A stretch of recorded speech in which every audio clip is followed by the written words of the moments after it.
friends. I guess I just thought I'd show you something today because I got halfway through it and thought, they'd probably like this. So we grow Lisianthus, and it's a really difficult crop to grow because it's really prone to fusarium, which is a common soil bacteria. But you need to do something to colonize the roots with some beneficial bacteria, which is where this comes in. This is called piranha, and it's got Trichoderma viridens and Trichoderma harzanium. Now there's a much more expensive product on the market, and you can get it in Canada, but you have to have a spray license to get it. And it's organic, so I don't really understand it. It's the same with spinosad. I don't know why, but the government always wants to tell you can't have things, and then they're organic and you can get it everywhere else in the world, but you cannot ship it across the border. Like if you try to put it in your American Amazon account, it will come up as not shippable. So basically this is the only product that they allow. It's called piranha. So you can get that on Amazon, but believe it or not, when I saw this little bottle, I thought, they only showed the bottle, and I thought, oh, it's big, and it's only, I don't know, I think it was $58 or something. Ridiculous. And then I get it, and it's like this little teeny weeny bottle. I think it came to $75. So you need to be growing a lot of flowers to make it help. So here is my bottle of super duper liquid fertilizer with the trichoderma put in it. So I use this to soak my peat moss, and you'll see here, I hope you can see this. I like to get it kind of cookie dough wet. I used to sit there and water from below, but I found that it got the soil way too saturated. So I do it this way. So basically I just add some and I mix it in. So right now I'm using a weaker solution of Alaska fish fertilizer, which is 411. So it's got some nitrogen, which is really what a baby seedling needs. Now I do really love this germination mix. I mean, it's really fine, right? So when you plant your seeds in it, it's perfect. However, I don't know why, but it didn't seem to have as much. The company puts a charge in it, a fertilizer charge. I don't know why, but there's not as much in this one. And so I did notice that my seedlings really needed some supplementing last year. This is my second year for using this. So that's what I do. So I add in a little bit of fish fertilizer and the myco, I don't know why I call it myco. It's just something stuck in my head. Anyway, it's supposed to be beneficial for the roots. And a lot of the products are called myconutrients or something. But, it's a liquid. It's got a best before date. I don't know how good it is. I don't know how long it's good for. It is a living organism. So sometimes you have to watch with those types of things, because they'll, be going stale on the shelf. So anyway, that's what I do. These are my 72 cell plug trays.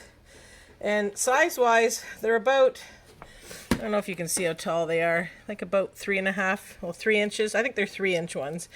And I bought them specifically because, they're just the right size for starting most things. There are times when you'll want to start things in a bigger tray, and then I'll use this one, which is, you can see it's quite a bit bigger. It's a 50 cell. It's quite big, and it has really nice big holes to soak up water, but it also is 5 inches deep. So if I'm going to hold stuff in the tray for quite a while, that's what I'll use. But it also boils down to how many do you want. So these 4 or 5 packages of Lisianthus should fill a 72, and I'll have a bit of space. They say 15 to 20 seeds per pack, which is really crappy if you really think about it. Why can't they just say 20 and make sure I get 20? I don't know. Anyway, William Dam's good, but you kind of have to watch the seed content. And sometimes it's just not very inexpensive at all. And if you're growing it on scale, it can be very costly. Anyway, so that's how I fill them. I get them all filled up. Then I take another tray and push it on top to try to squish it down. Because one of the things about wetting it, it actually fills the tray better. Because one of the problems is when you fill a tray and it's dry, once it gets wet, it slumps, right? And there you go. You've got your plants, and they're half an inch below the top of the tray, sitting in this pocket. And it doesn't help with airflow and all that other good stuff. So hang on, and I'll show you what I do. So I get it all filled. And then I take another tray, I line it up, and then I push down. I'm doing this one-handed because, of course, I don't have my nice little tripod that I bought to help with my YouTube channel. It's out in the car. Anyway, so I get that all done, get it all squished down, and then you can see, like, it's 1/2 inch, right? So then I'll just continue filling till I get them all nice and full.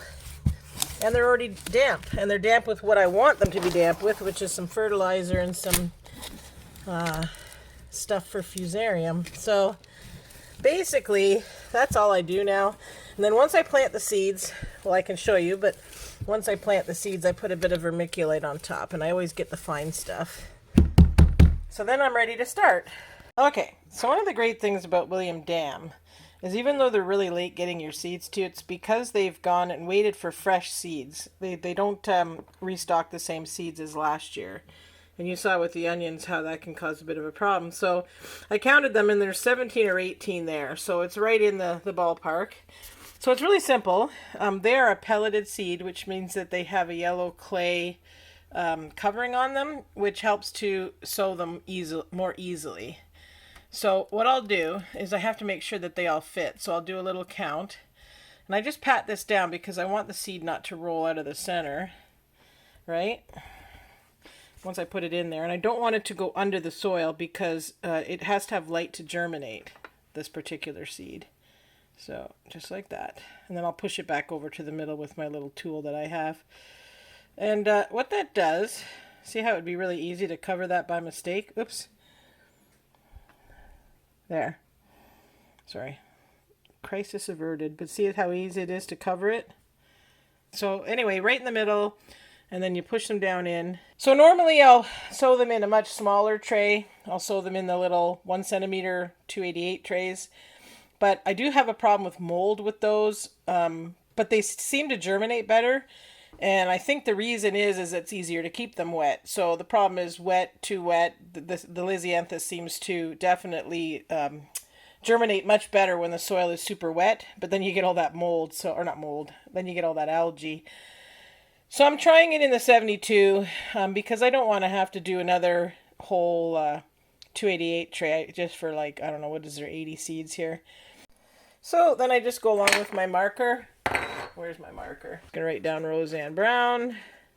Well, I'll just put Roseanne because I'll know what it is. Oh, no, I won't. Actually, I have Roseanne Green as well. So Roseanne Brown. And then I'll put 3 rows.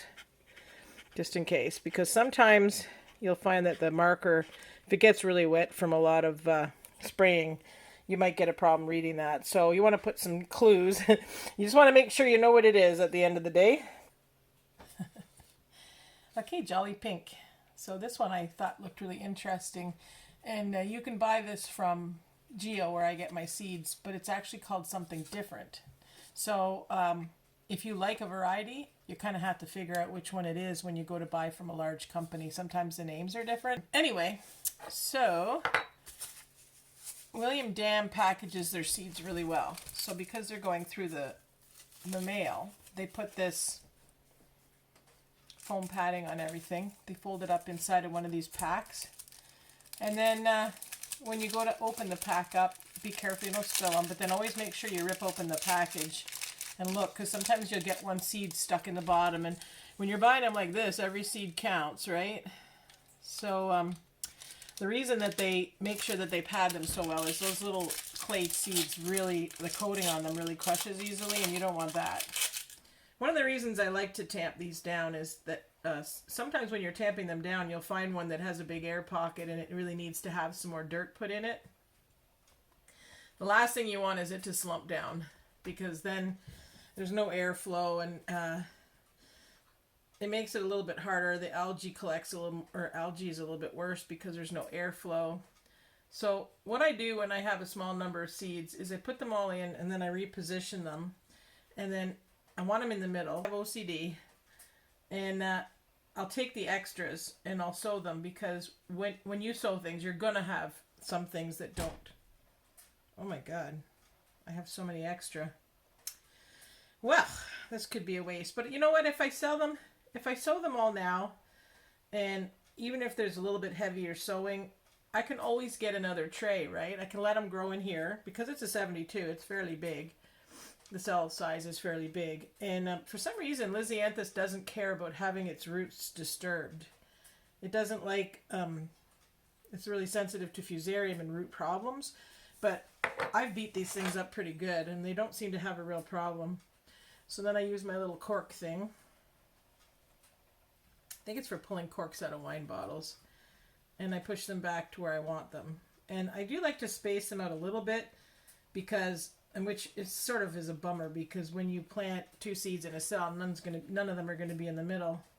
You can also put one in the middle and one off to the side, but I do like to have them a little bit apart because if you do get two seeds germinating in a cell, it's a little easier to pull them apart if you do it that way. You can just basically pluck one. I use this, and I just go in and I dig it out, and I put it in a hole that has nothing. And if you get a whole lot of extras, just make a mixed batch. I mean, who cares? I'll put another tray together, and usually with the little 288s, I pot them up into a 72 after a month. This is an experiment. I don't usually do 72 cell trays. These could stay in the 72 tray until they go in the garden. So it's about making a little bit of a time saver. But like I said, I don't know if I've talked about it yet, but these are a little bit harder to keep the soil moist near the surface. So it's a little bit like, because you can have moist soil and then the top dries out, right? Because you got to have airflow in your room. So you either have to stay right on top of the misting until they germinate, or even after they germinate, like the roots are so tiny, they're like a half a centimeter, and they might not be getting enough moisture. So that's why I like putting them in the smaller trays. But of course, then you get all that algae, which is disgusting. So, but way better germination. And Lisianthus sells for $3 a stem in the cut flower industry. And it's really hard to grow. So if you've grown Lisianthus, and I had plants, I had 586, I think, to start. By the time I got flowers coming, I think I was down to like 50 plants because the fusarium took over in the aisle, and you could see it. It was going down the row, so I stopped watering, right? Because I didn't want it to transfer, and I didn't water as much, and then my blooms suffered a bit, and I had to, throw out a lot of blooms. So with fusarium, the product I showed you is all I can do, unless I go get my chemical license, and then I can buy it. But it's really expensive. Like you saw that little bottle was $75. If you buy Root Shield, you're looking at, I think it's $270, and you have to use it all up in one season. So it's really not going to pay. That's a lot of flowers. So I do the best I can, and that bottle should last me a whole season. Asters are also really susceptible. I lost all my asters last year to fusarium. It just went right down the row from the Lisianthus to the asters. It's in soil already, but it can get overgrowing, and then you've got problems. So I think I'm going to look into some ways to sterilize the soil, but they definitely won't be going back into the same row. So I bleached all these trays because they were used trays. Rinsed them really good. You want to start with good sanitation. I also bleached the tray underneath because I want to make sure, so I'm thinking, oh, well, it won't matter, but you do soak water up from it. And also, what if you move it halfway through the season and put something else in it by mistake, like when you're doing watering or whatever? So, yeah, so that's what we do. And now I'm going to take some vermiculite. The vermiculite I got this time was from Birds Creek, which is awesome.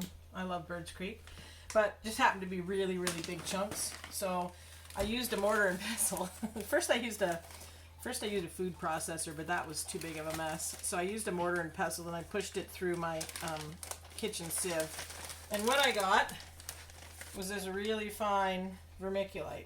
So you got to figure those seeds are pretty tiny. The pellets are big, but once the pellets are gone, all you have is this little teeny weeny seed, right? So the seeds are so small, and they need light to germinate, but this helps to break up the surface a bit so that you don't get as much algae. I mean, I don't know. I always get too much algae with Lizzie's because they need a lot of water. I kind of hate the pellets because it takes a lot of water to get them to dissolve. And inside those pellets is a little tiny seed, and then, you get frustrated around 10 days and you start to panic and think they're not going to germinate, so then you start hitting them too much with water, and then you got a problem. So I'm finding with those little 288s, the bigger problem is that once you get to watering them, I didn't have as much green algae until after I started watering the trays. And it takes literally like 30 seconds to water them because they're so small, right? And then they get super saturated and then you got problems. So last year I scraped it all off. You probably remember the video where I did it, but I don't know. I'm just going to watch them and see if I can get away without it, I will. So that's pretty much it. I hope you guys enjoyed that. One more project done. Now I'm going to mist it with my mister, put the dome on, and until I have about 50% of them or more sprouted, the dome will stay on and I'll mist it every day because you cannot let seed dry out. Anyway, take care.